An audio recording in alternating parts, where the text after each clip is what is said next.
Welcome back in English class. बच्चों, हमारी worksheet 19 based है पोएम डस्ट ऑफ स्नो पर, जो कि रॉबर्ट फ्रॉस्ट के द्वारा लिखी गई है। So let us start.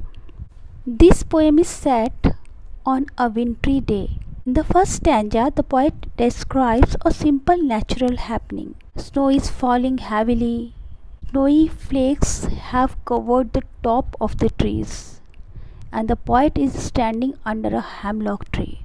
Hemlock tree is a poisonous tree. ये जो पोएम है ये विंटर सीजन में लिखी गई है और जो पोएट है इसमें एक सिंपल सी नेचुरल हैपनिंग को दिखा रहा है कि बर्फ़ पड़ रही है और जो बर्फ़ की पड़ने की वजह से जो स्नोई फ्लेक्स हैं, छोटे छोटे बर्फ़ के टुकड़े हैं, स्नोई फ्लेक्स से पेड़ जो है कवर हो गए हैं। जो पोएट है वो हेमलॉक ट्री के नीचे खड़ा हुआ है। हेमलॉक ट्री जो है वो एक पॉइजनस ट्री होता है। उसी वक्त जो है the crow अलाइटेड on the hemlock tree suddenly, अचानक जो एक कौवा आता है वो उस पेड़ पर आकर बैठ जाता है। अब the poet is standing under a hemlock tree, under the hemlock tree. Poet जो है वो उस हेमलॉक ट्री के नीचे खड़ा हुआ है, right. The movement and alighting of a crow on the tree make the dust of snow fall on the poet. तो कौवे का वहाँ पर आना और पेड़ पर बैठना, जिसकी वजह से पेड़ हिलता है और उससे कुछ बर्फ़ के टुकड़े पोएट के ऊपर गिर जाते हैं। The sudden movement and arrival of the crow and the falling of the flakes of the snow look like just ordinary happening. ऐसा लगता है सिंपल सी बात है, कोई ख़ास बड़ी बात नहीं है। But the falling of the fine snowflake on the poet leaves a tremendous effect on him.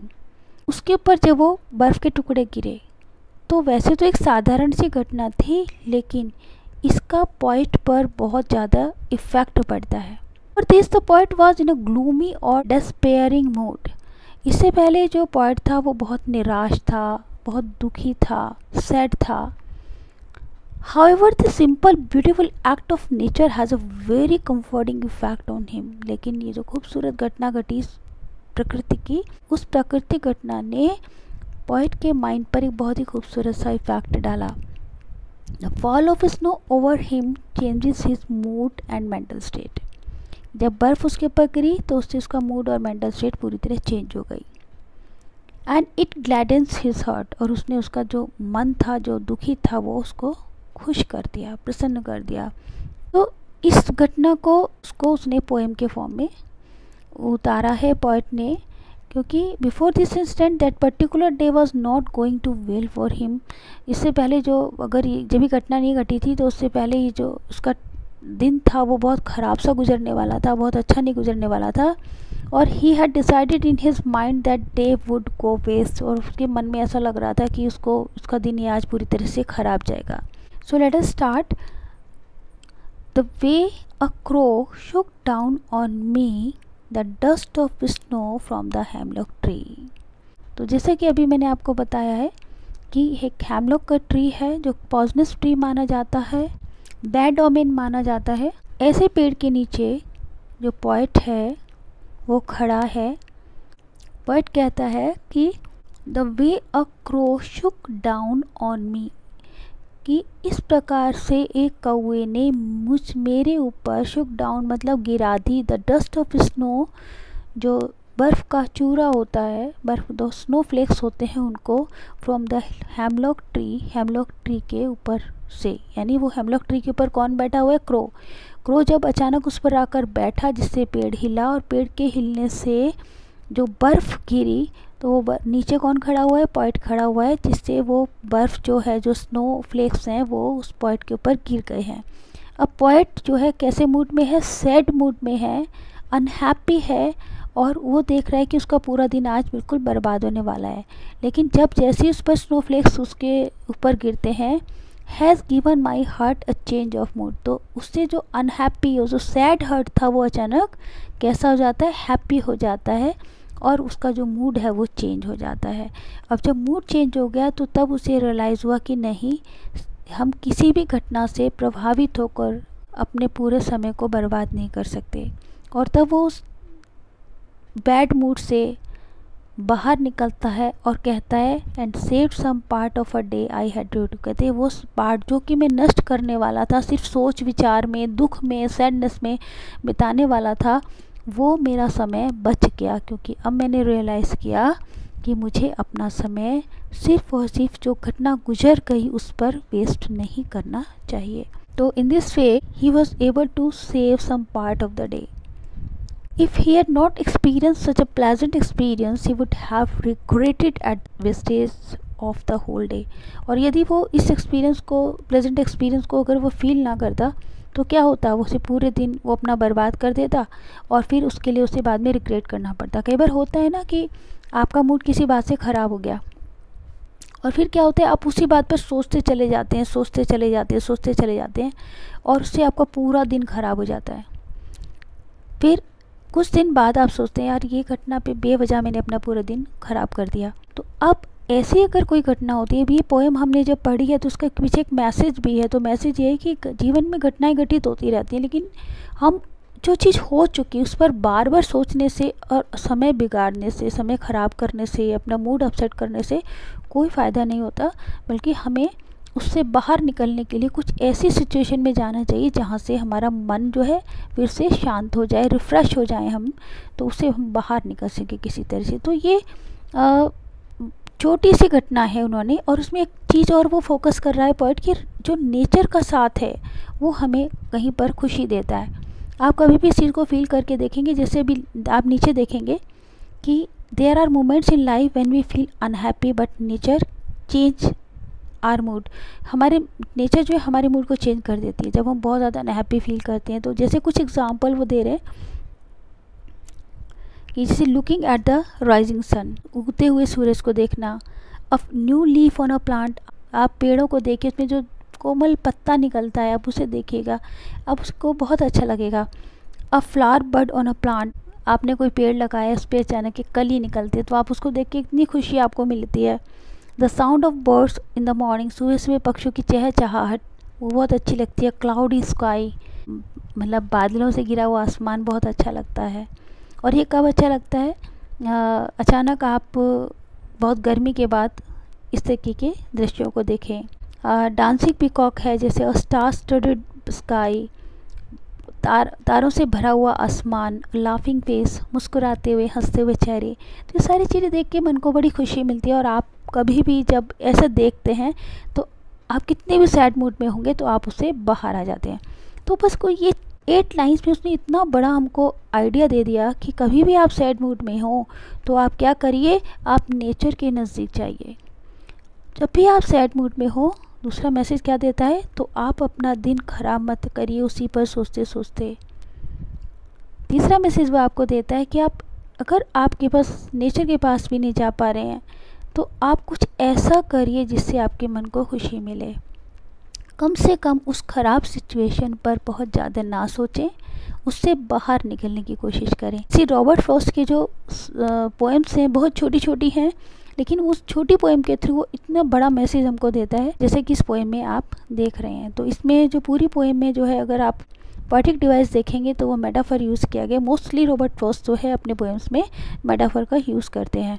इसके अलावा हम इसमें राइम स्कीम देख लेते हैं। तो राइम स्कीम हमें मालूम है, हर लाइन के लास्ट वर्ड को देखते हैं और उस जो लास्ट वर्ड की जो साउंड होती है उसको एक नाम देते हैं। तो जैसे यहाँ पर द वे अ क्रो, इसमें हमने क्रो को ए साउंड हमने दे दिया।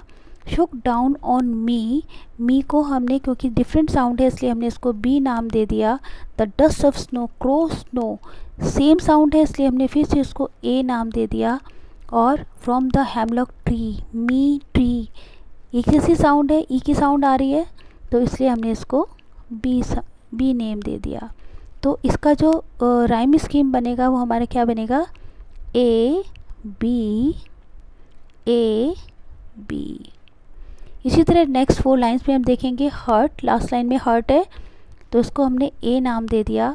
इसके बाद सेकंड लाइन में लास्ट वर्ड क्या है, मूड, डिफरेंट साउंड है इसलिए हमने इसको बी नाम दे दिया। इसके बाद and save some part, heart part, तो यहाँ पर इसको फिर से ए नाम दे दिया क्योंकि सेम साउंड है। Of a day I had rued, mood rued, B sound, same B की मूड और रूट की सेम साउंड है, इसलिए इसको हमने बी नाम दे दिया। तो अगेन इसकी जो राइम स्कीम क्या होगी, ए बी ए बी। ठीक है, तो आपको राइम स्कीम हर पोएम में पता होनी चाहिए, उसका तरीका आपको, उसकी टेक्निक आपको पता होनी चाहिए। अब आगे देखते हैं। The poet had a similar experience one day, he was feeling low, low का मतलब सैड, निराश है, होपलेस है, डिस्पेयर में है। तो when a crow on a hemlock tree, तभी एक हेमलॉक ट्री के ऊपर as shown in the picture, जैसे कि पिक्चर में आप देख सकते हैं, ये हेमलॉक ट्री पर एक क्रो आता है, shook down some snow flakes on him, तो वो उस पर बैठता है और उस पेड़ को हिलाता है, तो थोड़ा बहुत पत्ते हिलते हैं, जिससे जो स्नो फ्लेक्स हैं उस पत्तों के ऊपर वो उस पोएट के ऊपर गिर जाते हैं। This gave him a lot of Joy, इससे जो पोएट है उसे बहुत खुशी मिलती है। And he forgot his worries, और वो अपनी जितनी भी चिंताएं हैं उन सबको भूल जाता है। This instant happiness saved the rest of his day and it passed with cheer, और ये जो अचानक जो घटना घटी थी उससे उसको एकदम खुशी मिलती है, और उसका जो बाकी हिस्सा था दिन का वो ख़राब होने से बच जाता है और वो खुशी से गुजरता है, बाकी जो टाइम है उसका अच्छे से पास होता है। तो अब आपसे कुछ क्वेश्चंस पूछे गए हैं इसी पोएम पर बेस्ड है। What is the name of the poem, poet, तो पोएट का नाम क्या है, Robert Frost. What happened due to the presence of the crow on the tree, tree के ऊपर कोई की प्रेजेंस से क्या घटित हुआ, tick the correct option, correct option पर आपको टिक करना है। There was a bird sound, वहाँ पर पक्षी की साउंड हुई थी। द ट्री लुक ब्यूटीफुल, पेड़ सुंदर दिखने लगा था। या some snow flex shook down on the poet, कुछ स्नो के फ्लेक्स होते, स्नो के टुकड़े थे वो पोएट के ऊपर गिर गए थे। तो तीनों में से जो घटना घटित हुई उस पर आप टिक लगाएंगे। नेक्स्ट क्वेश्चन है, can you guess the state of mind of the poet just before the activity of the crow, क्या आप कौवे की एक्टिविटी से पहले पोएट की जो स्टेट ऑफ माइंड थी, यानी पोएट का उस वक्त में पोएट का मन कैसा था, जब तक कौवा आया नहीं था उससे पहले जब वो हेमलॉक ट्री के नीचे खड़ा होता तो उस वक्त उसको कैसा फील कर रहा था, टिक the correct option, correct option पर आपको टिक लगाना है। तो the poet was annoyed and angry, poet बहुत गुस्से में था। ही वॉज हैप्पी, वो बहुत खुश था। He was in state of despair, वो बहुत निराश था। तो तीनों में से जो करेक्ट आंसर है उस पर आप टिक लगाएंगे। How did the poet feel just after the crow shook down some snow flakes, जब कौवे ने पोएट के ऊपर स्नो फ्लेक्स डाले तो पोएट को कैसा फील हुआ, तो ऑप्शन है he felt even more sad, वो और दुखी हो गया। हिज मूड चेंज, उसका मूड चेंज हो गया। ही स्टार्टेड लाफिंग, उसने हंसना शुरू कर दिया। तो तीनों में से जो करेक्ट आंसर है उसे आपको टिक करना है।